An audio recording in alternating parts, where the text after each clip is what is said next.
Welcome to రవికిరణాలు TV. ముందుగా headlines చూద్దాం. మాలేగావ్ తీర్పుపై రాజాసింగ్ సంచలన వ్యాఖ్యలు. ఎన్ఐఏ తీర్పు హర్షణీయమని రాజాసింగ్ స్పందన. అమాయకులపై కుట్రే నేరమైందన్న రాజాసింగ్.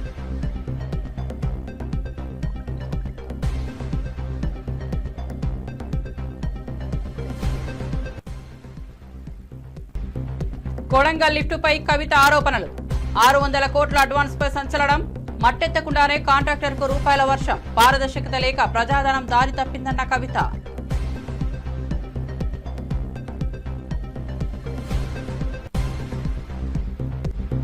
భూమన కరుణాకర్ రెడ్డి ఘాటు వ్యాఖ్యలు. జగన్ టూర్కు పోలీసు అడ్డంకులపై భూమన ఫైర్. కూటమి అసూయతోనే ఈ ఆంక్షలన్న భూమన.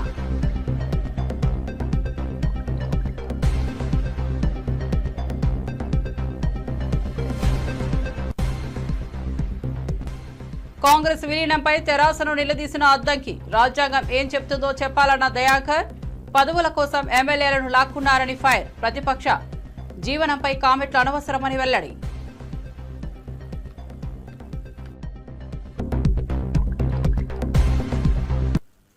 ఇక వార్త వివరాల్లోకి వెళ్తే, అనంతపురంలో మాజీ ఎమ్మెల్యే అనంత వెంకట్రామరెడ్డి జగన్ పర్యటనలో ప్రజలను అడ్డుకోవడాన్ని తీవ్రంగా ఖండించారు. ప్రజాస్వామ్యంలో ఎవరినైనా కలుసుకునే హక్కు ఉండాలని, పోలీసుల చర్యలు నిర్బంధంగా మారాయని ఆగ్రహం వ్యక్తం చేశారు. నెల్లూరులో జగన్ ప్రజలు కలవకుండా పోలీసులు విధించిన ఆంక్షలు కూటమి ప్రభుత్వానికి భయాన్ని చూపిస్తున్నాయని విమర్శించారు. ప్రజాస్వామ్య వ్యవస్థలు దెబ్బతీసేలా పోలీసులు వ్యవహరిస్తున్నారని ఆందోళన వ్యక్తం చేశారు. ప్రజలంతా స్వేచ్ఛగా నాయకులను కలవాలన్నదే ప్రజాస్వామ్య హక్కు అని స్పష్టం చేశారు. జగన్ పర్యటన సందర్భంగా పోలీసులు విరుచుకుపడటాన్ని అధికార పార్టీ కుట్రగా అభివర్ణించారు. ప్రజాస్వామ్యాన్ని కాపాడేందుకు ప్రతి ఒక్కరూ గలం విప్పాలని పిలుపునిచ్చారు. రెడ్ బుక్ రాజ్యాంగంతో ఈరోజు రాష్ట్రంలో ఎమర్జెన్సీ తరహా పరిస్థితులు ఈరోజు రాష్ట్రంలో నెలకొని ఉన్నాయి అని చెప్పడానికి రాష్ట్రంలో జరుగుతా ఉన్న అనేక ఘటనలన్నీ కూడా ఇవాళ రాష్ట్రంలో ఉన్న ఎమర్జెన్సీ పరిస్థితులను కంటికి కనపడేట్టుగా చూపిస్తాయి. ఆశ్చర్యం కలిగించే విషయాలు నేను అడుగుతా ఉన్నాను. ఇదే చంద్రబాబు నాయుడు గారి ప్రభుత్వాన్ని అడుగుతా ఉన్నాను, చంద్రబాబు నాయుడుని అడుగుతా ఉన్నాను.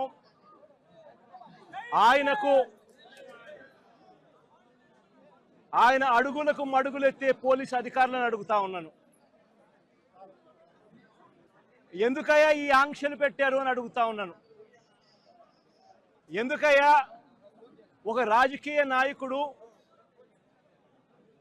తమ పార్టీకి సంబంధించిన వాళ్ళను కలవడం ఏమైనా నేరమా అని అడుగుతా ఉన్నాను. అలా కలవడానికి వస్తే అదేమైనా తప్ప అని అడుగుతా ఉన్నాను. ఎందుకు ఆంక్షలు పెడతా ఉన్నారు అని అడుగుతా ఉన్నాను. నా కార్యక్రమానికి నన్ను అభిమానించే వాళ్ళు ఎవరైనా కూడా వస్తే తప్పేమిటి అని అడుగుతా ఉన్నాను. వాళ్ళను రానివ్వకుండా ఏకంగా రోడ్లన్నీ తోవారు. సందులు బొందులు ఎక్కడి నుంచి అయితే బండ్లు వస్తాయని అనుకుంటున్నారో, 2 వీలర్స్ వస్తాయని అనుకుంటున్నారో, రాకుండా చేసేందుకు ఏకంగా రోడ్లను తోవిన అధ్వానమైన పరిస్థితి బహుశా ప్రపంచ చరిత్రలో ఏ రాజకీయ పార్టీకి ఉండదేమో, ఒక చంద్రబాబు నాయుడు గారి పార్టీకి తప్ప. నిజంగా ఒక ప్రతిపక్ష నాయకుడిని చూసి చంద్రబాబు నాయుడు ఇంతగా భయపడతా ఉన్నాడంటే నిజంగా చంద్రబాబు నాయుడు గారు ఎక్కడైనా బావి చూసుకొని దుంకాలి. ఒక ప్రతిపక్ష నాయకుడిని చూసి, ఒక ప్రతిపక్షాన్ని చూసి ఇంతగా భయపడి ఆయన వస్తున్నాడేమో, ఆయన వస్తూ ఉంటే అభిమానులను ఆపేదాని కోసం అని చెప్పి, ఆయన వస్తూ ఉంటే ప్రజలను ఆపేందుకోసమని రోడ్లను కూడా తవ్విన చరిత్ర ఒక చంద్రబాబు నాయుడు గారికి మాత్రమే దక్కుతుంది. రాష్ట్రంలో మంత్రి పొంగులేటి శ్రీనివాసరెడ్డి గత ప్రభుత్వాలపై తీవ్రంగా మండిపడ్డారు. 8 లక్షల కోట్ల అప్పు చేసిన వారు ప్రస్తుత ప్రభుత్వంపై విమర్శలు చేసే నైతిక హక్కు కోల్పోయారని స్పష్టం చేశారు. మూతపడిన కోళ్ల ఫారాలు, రైస్ మిల్లులో స్కూళ్లు ఏర్పాటు చేసి విద్యార్థుల జీవితాలతో చెలగాటమాడుతున్నారని ఆరోపించారు. కనీసం నాణ్యమైన ఆహారాన్ని కూడా ఇవ్వకపోవడం దారుణమన్నారు. విద్యార్థుల పట్ల నిర్లక్ష్యంగా వ్యవహరించిన తీరు బాధాకరమన్నారు. రాష్ట్రంలో విద్యా వ్యవస్థను పునరుద్ధరించేందుకు ప్రభుత్వం కృషి చేస్తోందన్నారు. నూతన పాఠశాలలు నిఘా పెంచి నాణ్యత పెంచేలా చర్యలు తీసుకుంటామని తెలిపారు. అక్కడ ఎక్కడ అవాక్కులు చవాకులు పేలుతుంటారు. ఎక్కడ మీరు పిల్లలకి ఫుడ్ పాయిజన్ అయిందనో ఇతరత్ర విమర్శలు చేస్తుంటారు. హాస్టల్ బాధ పట్టారని చెప్తుంటారు. అసలు ఈ దౌర్భాగ్యం, ఈ పరిస్థితి మీ వల్ల కాదా? 10 సంవత్సరాల మీ పరిపాలన తీరు వల్ల కాదా? ఇంకా అనేక అవాక్కులు చవాకులు పేలుతుంటారు. ఈ రాష్ట్ర ధరిక తెలంగాణ రాష్ట్రాన్ని మీ పుణ్యమా అంటూ 8,19,000 కోట్ల రూపాయలు అప్పు చేసి మళ్ళీ నిస్సిగ్గుగా వేదికల మీద ఈనాడు అధికారంలో ఉన్న పార్టీని మీరు విమర్శించే నైతిక హక్కు కూడా మీకు లేదు అని ఈ వేదిక ద్వారా ఆనాటి ప్రభుత్వాన్ని ప్రశ్నిస్తున్నాను. తిరుపతిలో వైసీపీ అధికార ప్రతినిధి భూమన కరుణాకర్ రెడ్డి స్పందించారు. వైఎస్ జగన్ పర్యటన సందర్భంగా కూటమి ప్రభుత్వం విధిస్తున్న ఆంక్షలు ప్రజాదరణను అడ్డుకోలేవని చెప్పారు. ప్రజలు స్వయంగా తన నాయకుడిని చూసేందుకు వస్తున్నారని, ఇది ప్రజల మద్దతును చూపుతోందని అన్నారు. పోలీసులు విధించిన ఆంక్షలు ప్రజాస్వామ్యానికి విరుద్ధమని విమర్శించారు. మాజీ టీటీడీ చైర్మన్ అయిన భూమన మాట్లాడుతూ ప్రజలపై బలవంతపు చర్యలు తీసుకోవడం ద్వారా ప్రభుత్వం తన భయాన్ని బయటపెడుతోందని వ్యాఖ్యానించారు. ప్రజల అభిమానం, ప్రజాస్వామ్య విలువలను అడ్డుకోవడం కుదరదని స్పష్టం చేశారు. ఆయన దగ్గరికి ఎవరు రాకూడదు, ఆయనను ఎవరు చూడకూడదు, ఆయనతో కలిసి ఎవరు కూడా అనుసరించకూడదు అనేటువంటి విషయాలన్నింటి పట్ల ఆయన గారికి పూర్తి అనుకూలమైనటువంటి నిర్ణయాలు తీసుకునేటువంటి పోలీసు అధికారుల యొక్క చర్యల కారణంగా నెల్లూరు పట్టణాన్ని పూర్తిగా అష్టదిగ్బంధనం చేయటమే కాకుండా కొవ్వూరు నియోజకవర్గం నుంచి వచ్చేటువంటి పల్లె మార్గాలన్నింటినీ కూడా పూర్తిగా తమ అధీనంలోకి తెచ్చుకొని, అయినా కూడా జగన్ గారి అభిమానులు వస్తారు అన్నటువంటి ఆలోచనతో జేసీబీలు తీసుకొని గుంతలు కొట్టేస్తున్నారు. ఈ గుంతలు కూడా ఆ రోజు చంద్రబాబు నాయుడు గారు 1999-2004 మధ్యన ఆయన పరిపాలించినటువంటి కాలంలో ఇంకుడు గుంతలు తవ్వినట్టుగా పోలీసు వాళ్ళు ఈ కొవ్వూరు నియోజకవర్గంలో అనేక చోట్ల ఆ రహదారులలో ఎవరు కూడా రాకుండా ఇంకుడు గుంతలు లాగా ఆ జేసీబీలతో కొట్టేస్తున్నారు. ఆశ్చర్యం ఇది, ఎంత దారుణమైనటువంటి విషయం. రోడ్లను వేయాల్సినటువంటి వాళ్లే రోడ్లు లేకుండా చేయటం. ఆ మార్గంలో కేవలం రాజశేఖర రెడ్డి గారు, జగన్మోహన్ రెడ్డి గారి అభిమానులు మాత్రమే వస్తారా? మిగతా ఆ ప్రాంతాల నుంచి పట్టణానికి వచ్చేటువంటి ఎంతో మంది ప్రజలకి పూర్తి అసౌకర్యం కలిగించేటువంటి నిర్ణయం తీసుకొని దారి పొడుగున ఈ రకంగా అనేక ప్రాంతాలలో ఇంకుడు గుంతల్లాగా ఈ గుంతలు కొట్టడమే కాకుండా నెల్లూరు పట్టణంలో రహదారులు, ప్రధానమైనటువంటి రహదారులు, కాలనీలు అన్నింటి చోట్ల ముళ్ల కంచెలు వేయటం. ముళ్ల కంచెలు వేసి ఎవరు కూడా దాన్ని దాటి జగన్మోహన్ రెడ్డి గారిని చూడడానికి వచ్చేదానికి అవకాశం లేకుండా ఈ తతంగం అంతా ఈ రోజు నెల్లూరు పట్టణ పరిసర ప్రాంతాలన్నింటినీ చూస్తే చాలా మంచి హాస్య నాటకం పోలీసు వాళ్ళ చేత చంద్రబాబు గారు వేయిస్తున్నట్టుగా అనిపిస్తుంది. అత్యంత ప్రజాదరణ కలిగినటువంటి నాయకుడు ఒక ఆయన వస్తూ ఉంటే ఆయన వచ్చే సందర్భంగా ఆయన వెనకాల ఎవరు రాకూడదు, ఆయనతో పాటు ఒక 10 మంది కూడా రాకూడదు, ప్రసన్న కుమార్ రెడ్డి ఇంటి దగ్గర 100 మంది కంటే మించి రాకూడదు అని 3 రోజులుగా అందరికీ నోటీసులు ఇస్తున్నారు, గృహ నిర్బంధాలు చేస్తున్నారు. ఇవన్నీ కూడా చేస్తున్నారు కదా.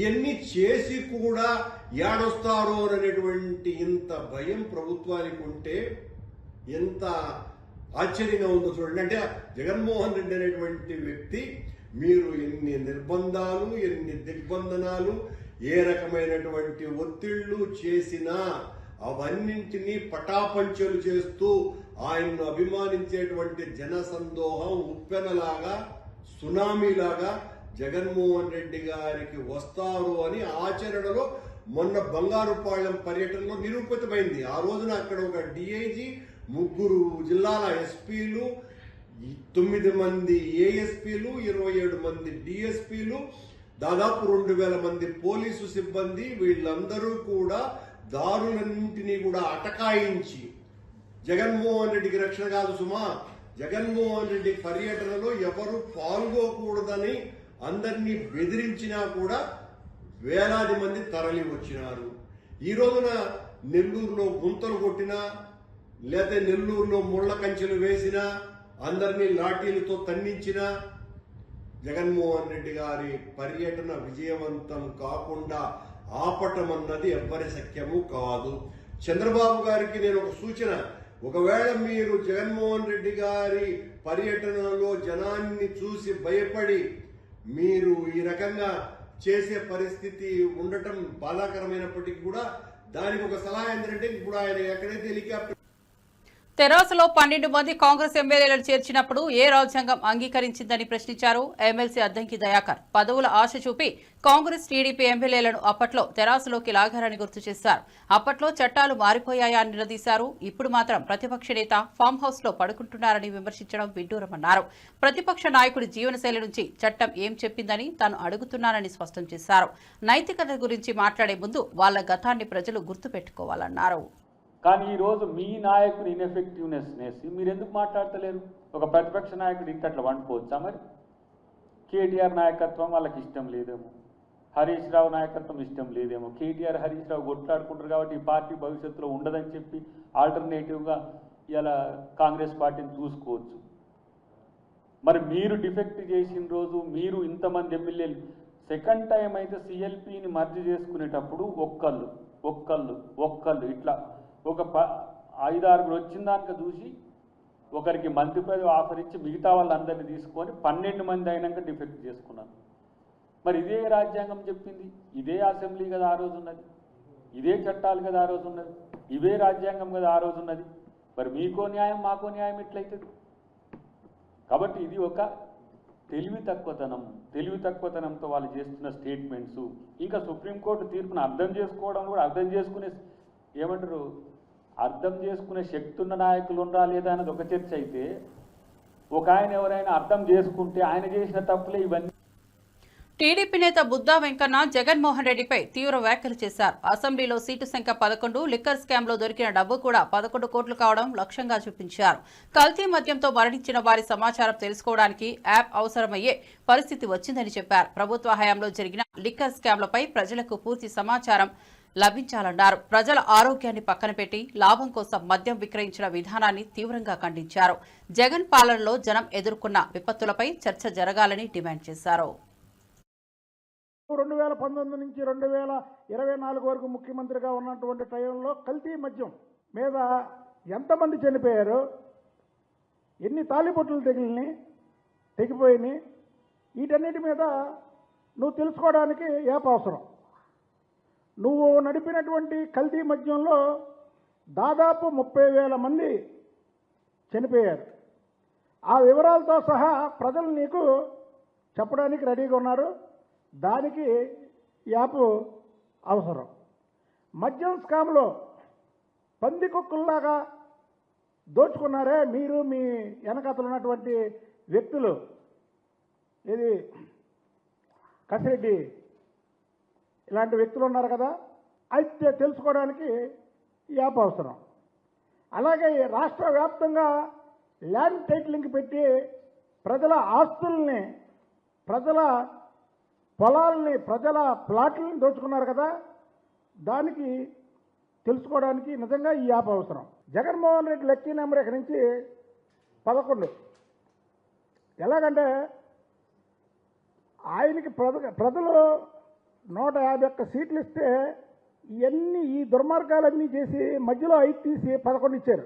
ఆ 11 నిన్న హైదరాబాద్లో ఏదైతే లిక్కర్ స్కామ్లో ఫస్ట్ దొరికినటువంటి డబ్బు 11 కోట్లు, అది 11, ఇది 11. కాబట్టి జగన్మోహన్ రెడ్డి లక్కీ నెంబర్ 11. ఇక నుంచి జగన్మోహన్ రెడ్డి 11 అంటాం. ఎందుకంటే ఆయనకి 11 అంకి బాగా కలిసి వచ్చింది. 11 కొన్ని వేల కోట్ల రూపాయలు దోచుకున్నటువంటి ప్రభుత్వ విప్ ఆది శ్రీనివాస్ సుప్రీంకోర్టు తీర్పుపై స్పందించారు. 100 ఎలుకలు తిన్న పిల్లి తీర్థయాత్రలకు పోతే ఎలా ఉంటుందో అలానే బీఆర్ఎస్ నేతల తీరు ఉందన్నారు. పార్టీ మారిన ఎమ్మెల్యేలపై ఉప ఎన్నికలు తప్పకపోతాయని బీఆర్ఎస్ నేతలు చేసిన ప్రచారం తప్పుడు నిక్షేపమన్నారు. శాసనసభ్యుల అనర్హత నిర్ణయం స్పీకర్కే ఉండే అధికారమని స్పష్టం చేశారు. బీఆర్ఎస్ నాయకులు తప్పుడు ప్రచారంతో ప్రజలను తప్పుదోవ పట్టిస్తున్నారని ఆరోపించారు. స్పీకర్ విచారణకు లోబడి న్యాయబద్ధంగా నిర్ణయం తీసుకుంటారని ఆశాభావం వ్యక్తం చేశారు. సుప్రీంకోర్టుకు వెళ్లి కొంతమంది శాసనసభ్యుల్ని అనర్హత వేటు వేపించాలని చెప్పని ఓ ప్రచారము అయిపోయింది, వాళ్ళ పదవులు రద్దు అవుతున్నాయి, ఉప ఎన్నికలు వస్తున్నాయని చెప్పని పగటి కలలు కన్నటువంటి వాళ్ళు 100 ఎలుకలు తిన్న పిల్లి తీర్థయాత్రలకు బయలుదేరినట్టుగా 10 సంవత్సరాలు బీఆర్ఎస్ పార్టీ అధికారం ఉన్నప్పుడు సుమారు 60 మంది వరకు ఈ 10 సంవత్సరాలు ఎమ్మెల్యేలను, ఎమ్మెల్సీలను, ఎంపీలను, జెడ్పీ చైర్మన్లను, అనేక వందల జెడ్పీటీసీలను, ఎంపీటీసీలను చేర్చుకొని ప్రజాస్వామ్యాన్ని కూని చేసినటువంటి వాళ్ళు, ఏకంగా పార్టీలను మేము శాసనసభలో శాసనమండలిలో విలీనం చేసుకున్నామని గొప్ప చెప్పిన వాళ్ళు, ఆనాడు స్పీకర్కి అధికారం ఉంటుందని చెప్పని డంకా బజాయించి చెప్పినటువంటి బీఆర్ఎస్ పార్టీ వాళ్ళ విధానం లచ్చక వాళ్ళ పార్టీ నుంచి వెళ్లిపోయినటువంటి వారి శాసనసభ్యత్వం రద్దు చేపిస్తామని, వాళ్ళ శాసనసభ్యత్వం రద్దు అయిపోయిన ఉప ఎన్నికలకే మీ సిద్ధమని ఏదైతే ప్రచారాలు చేసినటువంటి వాళ్ళకి ఈరోజు మేము మొదటి చేస్తున్నాం. మాకు న్యాయస్థానాలంటే గౌరవం ఉంది, న్యాయస్థానాలు గౌరవిస్తూ ముందుకు పోతామని. ఇది సుప్రీంకోర్టు తీర్పు కూడా శాసనసభ్యులకు సంబంధించినటువంటి ఇప్పుడే వార్తలు వింటున్నాం.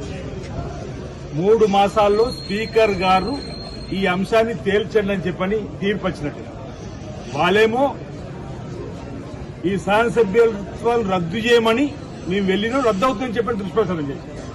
సుప్రీంకోర్టు ఈరోజు ఏమి అభిప్రాయపడ్డది, ఇది స్పీకర్ గారి పరిధిలో ఉంటుంది, 3 మాసాల్లో తేల్చమని చెప్పండి. సరే, సుప్రీంకోర్టు ఇచ్చిన ఆదేశాలను మా సూచన, సలహా, సజెషన్ ఏదైతే ఉందో ఆ తీర్పు మా శాసనసభకు సంబంధించిన స్పీకర్ గడ్డం ప్రసాద్ కుమార్ గారు నిర్ణయం తీసుకుంటారని చెప్పండి భావన వ్యక్తం చేస్తున్నారు. ఇక్కడ నేను ఏం చెప్పదలుచుకున్నా అంటే, ఆ రోజు స్పీకర్ గారికి విశేష అధికారులు ఉన్నాయని చెప్పని మీరు ఏదైతే 60 మందిని తీసుకున్నప్పుడు నిర్ణయం ఏ విధంగా జరిగిందో, ఇప్పుడు కూడా స్పీకర్ గారి విచక్షణ అధికారానికి, స్పీకర్ గారి నిర్ణయానికి వదిలేద్దామంటే ఈరోజు నానా రకాలుగా యాగి చేసినటువంటి బీఆర్ఎస్ పార్టీ ఏమంటారు ఉంటున్నారు. మళ్ళీ ఎక్కడికి వచ్చింది బాల్?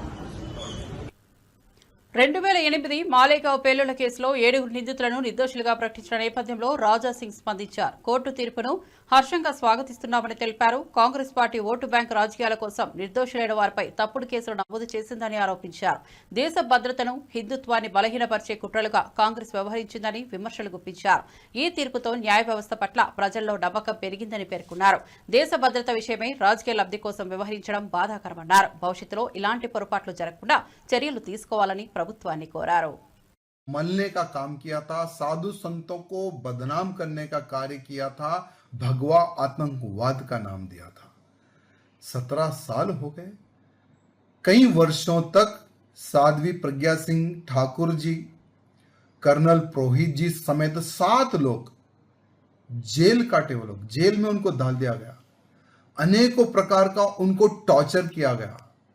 गौ मांस, पता नहीं क्या क्या मांस उनको खिलाकर कि यहां बम ब्लास्ट तुमने ही किया, कबूल करो, स्वीकार करो, बहुत टॉर्चर किया गया। लेकिन वो समय पर ना साध्वी दीदी टूटी, ना ही हमारे कर्नल पुरोहित जी टूटे, ना ही किसी ने भी वहां केस को स्वीकार नहीं किया। 17 साल प्रतीक्षा हुई, 17 साल तक NIA कोर्ट में वहां केस चला। 17 साल के बाद में जिन जिन पर आरोप लगा था, आज सारे के सारे लोग बरी हो गए, सारे के सारे लोग निर्दोष घोषित हुए। अब मैं उन कांग्रेसियों को पूछना चाहता हूं जो हिंदुओं को, भगवेधारियों को, भगवे को आतंकवाद का नाम वो समय पर दिए थे, अब क्या हुआ? अब क्या हुआ? क्यों आप लोग खामोश बैठे हो? मेरे हिंदुओं, हमेशा से यहां कांग्रेस का जो चेहरा था ना, वो हिंदू विरोधी चेहरा था। हमेशा से इन कांग्रेसियों की नीति रही कि भगवे को बदनाम करो, भगवे को आतंकवाद का रूप दो, हिंदुओं को बदनाम करो। हमेशा से यही नीति पर कांग्रेस कार्य करते आई है। आज भारत का हिंदू जागृत हो रहा है। आज इन कांग्रेसों का जो घिनौना ఎమ్మెల్యేల అనర్హతపై సుప్రీంకోర్టు అభిప్రాయాన్ని న్యాయవాది వివరించారు. తెలంగాణలో ఫిరాయించిన ఎమ్మెల్యేల విషయంలో నిర్ణయం తీసుకోవాల్సింది స్పీకరేనని సుప్రీం పేర్కొనిందన్నారు. సభలో జరిగే ప్రొసీడింగ్స్ విషయంలో స్పీకర్ ట్రైబ్యునల్ గా వ్యవహరించి నిర్ణయం తీసుకోవాలని న్యాయపీఠం సూచించిందన్నారు. ఈ మేరకు 3 నెలల్లో నిర్ణయం తీసుకోవాలని స్పష్టమైన ఆదేశాలు ఇచ్చిందని తెలిపారు. ఇది చారిత్రాత్మకమైన అభిప్రాయమని, ప్రజాస్వామ్య వ్యవస్థకు ఇది తగిన దిశలో తీసిన ఒక గొప్ప అడుగడుగుగా అభివర్ణించారు. త్వరితగతిన స్పీకర్ నిర్ణయం తీసుకోవాలని సూచించారు. వారు అబ్జర్వ్ చేయటం జరిగింది. ఇది దాంట్లో ప్రేయర్ కాదు, డైరెక్షన్ ఇవ్వమని. ఇది మాత్రమే మొదటిసారి, సంపత్ మాత్రమే మొదటిసారి వచ్చింది. ఈ సంపత్ మొదటిసారి వచ్చిన దాన్ని ఆ కేసులో అందులో మాత్రమే మ్యాండమస్ ఇవ్వమని చెప్పి ఉన్నారు. కాబట్టి ఇది చేయటానికి వీల్లేదని నా ఆర్గ్యుమెంట్ కూడా ఉంది. అట్లాగే దాంట్లో ఆ ఆర్గ్యుమెంట్లో కూడా వారు దాన్ని కూడా కన్సిడర్ చేయటం జరిగింది. క్విటిమెట్ యాక్షన్స్ అనే దాన్ని కూడా వారు ప్రస్తావించి జడ్జిమెంట్లో దాన్ని కూడా కన్సిడర్ చేశామని చెప్పారు. అయితే ఇదేంటంటే సుమారుగా 40 నుంచి 50 పేజీల జడ్జిమెంటు, చాలా పెద్ద జడ్జిమెంటు. అది వారు పారాగ్రాఫ్లు చదువుకుంటూ వెళ్ళి చాలా పాయింట్స్ అన్నీ కూడా చెప్పడం జరిగింది. అంతేకాకుండా ఇది రాజ్యాంగం లోపల సభ లోపల ఉన్న అతని సభ లోపల ఉండే ప్రొసీడింగ్స్కి ఈ 10th షెడ్యూల్ కింద ఉండే ప్రొసీడింగ్స్కి తేడా ఉంది. సభ లోపల ప్రొసీడింగ్స్లో మా మీద బార్ ఉంది, మేము ఇంటర్ఫియర్ అవడానికి వీలు లేదని. కాకపోతే ఇక్కడ 10th షెడ్యూల్లో స్పీకర్ అనేవాడు ఒక జడ్జి కాబట్టి, ట్రైబ్యునల్ కాబట్టి వారి మీద రివిజనల్ జ్యూరిస్డిక్షన్ మాకుంది.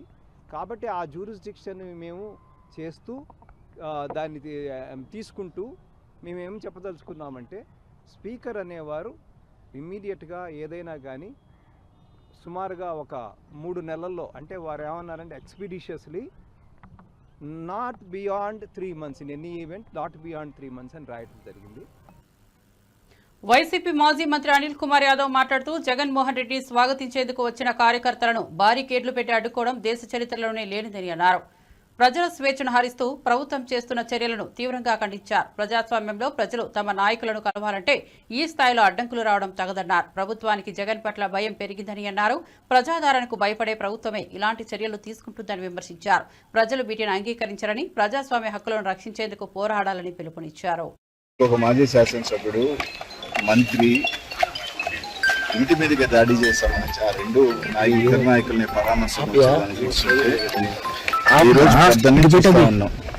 దాదాపు ఏ జిల్లాలో నుంచి కాకుండా పక్క జిల్లాలో నుంచి కూడా 1000 మంది పోలీసులను నింపి దేనికి పెట్టారా అంటే బ్యారికేడ్లు పెట్టి ఎక్కడికెక్కడికి ప్రజల్ని రానికుండా, జనాల్ని ఏదైతే జగన్మోహన్ రెడ్డిని చూసేదానికో లేకపోతే జగన్మోహన్ రెడ్డి గారిని స్వాగతించేదానికో వచ్చే వాళ్ళందరినీ కూడా రానికుండా అడ్డుకట్లు వేసిన చూడటం ఎక్కడైనా నాకు తెలిసి ఎప్పుడూ కూడా ఈ దేశ చరిత్రలోనే ఇట్లాంటి ఒక నిర్బంధం ఎక్కడా లేదు. దాదాపు పోలీస్ యంత్రాంగాన్ని పెట్టుకొని నిజంగా పాపం వాళ్ళే అందరికన్నా ఇబ్బంది పడుతుంది ఎవరంటే పాపం పోలీసులే. ఇదేమి కర్మరా, మేము చేయాల్సిన డ్యూటీ లేదన్నా ఉంటే పోలీస్ స్టేషన్ పెట్టుకోవాలి. కానీ సిఐలు, ఎస్ఐలు ఏం పడిగాపులు కాస్తూ ఎండల్లో పొద్దున్నే స్టార్ట్ చేసి ఎండల్లో బ్యారికేడ్లు పెట్టుకొని ఆడ నిలబడి ఆ బైక్ పోయేవాడిని తీస్తూ ఆ బైక్ పాపం వాళ్ళు పడుతున్న కష్టం ఈరోజు నిజంగా బాధాకరం వస్తుంది. ఎందుకంటే ఈరోజు ఈ ప్రభుత్వం వచ్చిన తర్వాత పోలీస్ వ్యవస్థని కేవలం ఒక కక్ష సాధింపు చర్యలకో లేదంటే ఈ విధంగా ప్రజలను పోలీస్ వ్యవస్థని దిగజార్చారు తప్ప ఏమవుతుంది మీకు అంత ఎందుకు? మీరే అంటున్నారు జగన్మోహన్ రెడ్డి అనే వ్యక్తి ముఖ్యమంత్రి కాలేడు, ఓకే. జగన్మోహన్ రెడ్డి గారికి ప్రజల్లో బలం లేదు అని చెప్తున్నారు, ఓకే. అంత చెప్పే మీరు జగన్మోహన్ రెడ్డికి బలం లేదు అని చెప్పే మీరు ఈరోజు ఇంతగా కూడా చేస్తున్నారు అంటే ప్రజలందరూ కూడా గుర్తిస్తారు. తప్పకుండా ఎన్ని నిర్బంధాలు ఆపినా కూడా ప్రజలు వచ్చి తీరుతారు. ఇంకొక అరగంటలోనో 4 గంటలోనో జగన్మోహన్ రెడ్డి వచ్చి రావడం జరుగుతుంది. ప్రజలు బీఆర్ఎస్ నేత కవిత సీఎం రేవంత్ రెడ్డిపై తీవ్ర ఆరోపణలు చేశారు. కొడంగల్ లిఫ్ట్ ఇరిగేషన్ ప్రాజెక్టుకు 2,900 కోట్ల అంచనాలతో మొదలుపెట్టి పనులు ప్రారంభం కాకుండానే 4,500 కోట్లకు పెంచినట్లు విమర్శించారు. ఒక్క తట్టెడు మట్టి ఎత్తకుండానే 2 కాంట్రాక్టర్లకు 600 కోట్ల అడ్వాన్సులు చెల్లించడం అన్యాయమన్నారు. ఈ మేరకు ట్వీట్ చేసిన కవిత, రాష్ట్ర ప్రజల ధనాన్ని వృధా చేస్తున్న ప్రభుత్వం అక్రమాలకు పాల్పడుతోందని వ్యాఖ్యానించారు. ఈ అంశంపై ప్రభుత్వం సమాధానం చెప్పాలని డిమాండ్ చేశారు. పారదర్శకతతో ప్రాజెక్టులను అమలు చేయాలని, లేకపోతే ప్రజలు ప్రశ్నిస్తారని హెచ్చరించారు. కూడా మీరు దయచేసి గమనించాలి, అందరు పెద్దలు ఉన్నారు. 1,00,000 ఎకరాలకని జీవో ఇచ్చి దానికి ఉండే కాస్ట్ అంటే ఎంత అవుతుంది అంటే 2,900 కోట్లతో కడతాం ప్రాజెక్ట్ అని చెప్పిండ్రు. అది జీవో ఇచ్చిరు బాజాప్తా. ఈ సంవత్సరం లోపల ఒక తట్టెడు మట్టి కూడా ఎక్కడ ఎత్తిపోయలే, ఎక్కడ పని చాలుగాలే, ఎక్కడ ఒక టిప్పర్ వచ్చి ఒక స్పూన్ మట్టి కూడా తీయలే. కానీ ఇవాళ ఆ ప్రాజెక్ట్ కాస్ట్ 4,500 కోట్లు అయిపోయింది ఆల్రెడీ.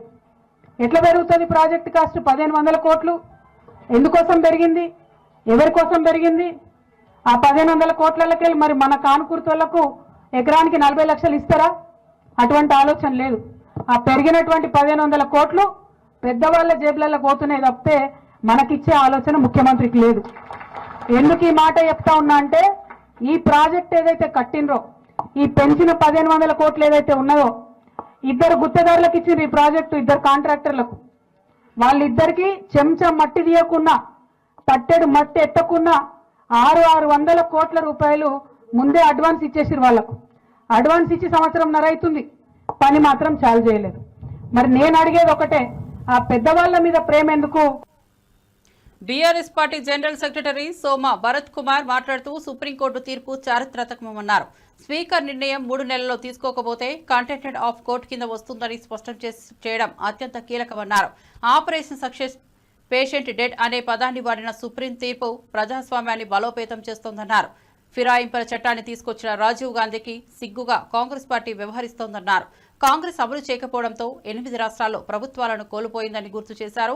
ప్రజాస్వామ్యాన్ని కాపాడేందుకు స్పీకర్ తీర్పు వెంటనే తీసుకోవాలని కోరారు. ఇది ఈ దేశం యొక్క చట్ట రూపంలో ఇవాళ సుప్రీంకోర్టు ఇవాళ ఈ నిర్ణయాన్ని చేసింది. అంటే ఈ 3 నెలల లోపల స్పీకర్ గారు కనుక నిర్ణయం తీసుకోకపోతే అన్ని రకాల చర్యలు, ఒక ట్రైబ్యునల్ ఏదైతే సుప్రీంకోర్టు ఆదేశాన్ని పాటించకపోతే జరిగే అన్ని చర్యలు ఇంక్లూడింగ్ కంటెంప్ట్ ఆఫ్ కోర్టు కూడా వస్తుందనేది ఇంటర్ప్రిటేషన్ ద్వారా మనం అందరం అర్థం చేసుకోవాల్సిన అవసరం ఉన్నది. సుప్రీంకోర్టు ఇంకొక మాట కూడా అన్నది ఇదే సందర్భంగా, ఆపరేషన్ సక్సెస్ఫుల్ పేషెంట్ డైడ్ అనే పద్ధతిలో వ్యవహారాలు ఉండకూడదు. ఈ చట్టం అనేది రాజ్యాంగ 10వ షెడ్యూల్లో ఉన్న ఈ చట్టం ఏదైతే నిర్దేశించిందో ఆ చట్ట ప్రకారంగా నడిచే సందర్భంలో పిటిషన్స్ వేసిన తర్వాత పిటిషన్స్ ఒకవేళ కనుక నిర్ణయించకపోతే చట్టం ఒక అవకాశాన్ని ఇచ్చింది తప్పు చేసిన వాళ్ళని శిక్షించే దానికోసము. ఆ అవకాశం ఆపరేషన్ సక్సెస్ అయినట్టుగా అట్లాంటి వాళ్ళని కట్టడి చేయడానికి. కానీ స్పీకర్ వ్యవస్థ దాన్ని కనుక అమలు చేయకపోతే పేషెంట్ డైడ్ అన్నట్టుగా చాలా సుస్పష్టమైన సీరియస్ జడ్జిమెంట్ ఇది. దేశం మొత్తం ఆహ్వానించదగింది. మరి కాంగ్రెస్ పార్టీకి ఎందుకు సిగ్గు లేదో కానీ తెలియదు. ఈ చట్టం తీసుకొచ్చింది రాజీవ్ గాంధీ. 400 పైచీలకు ఎంపీలున్న సందర్భం కాంగ్రెస్ పార్టీకి. ఓవర్వెల్మింగ్ మెజారిటీతోని ఈ చట్టాన్ని తీసుకొని వచ్చింది రాజీవ్ గాంధీ. రాజీవ్ గాంధీ ఆశయం ఇది. మరి వాళ్ళ ఆశయాన్ని కూడా గౌరవించరా? రాజీవ్ గాంధీని గౌరవించరా?